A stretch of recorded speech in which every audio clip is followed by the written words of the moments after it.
Mag-iinom ng alak. Meron ba? Computer. Meron. Aba, galit. Now? Pambabae? Pambabae? Babae, meron ba? Galit. Paninigarilyo. Smoking is dangerous to your health. Meron? Meron.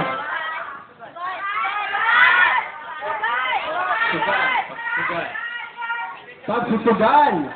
Gambling activities, meron ba? Meron. Dota. Dota. Pwede ba yun, Dota? Dota. Computer games. Naglaro ng Dota. Last one. Ano ang kadalasang bisyo ng mga lalaki?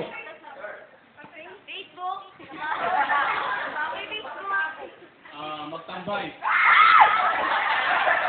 Magtambay, meron ba? Wala.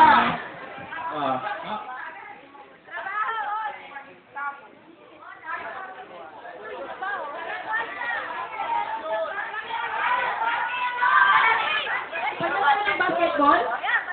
Paglalaro ng basketball, meron ba paglalaro ng basketball? Galing, alright. Dito naman po tayo sa kabila, sir. Ano ang kadalasang bisyo ng mga lalaki, sir? Pagbabarkada. Pagbabarkada, pwede? Pwede? Computer? Wala. Okay? Ano ang kadalasang bisyo ng mga lalaki?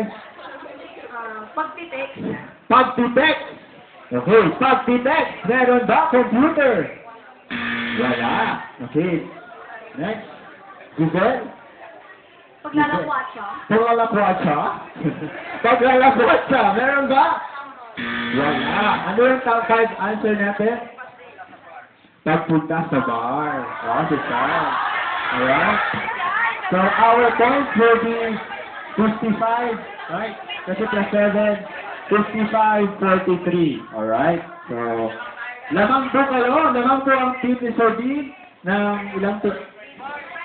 Okay, ready ba? Sorry. 55, 43. Alright. Okay, next question. Question number 3. Ano ang karaniwang madulas na pagkain ang ayaw kainin? Yeah.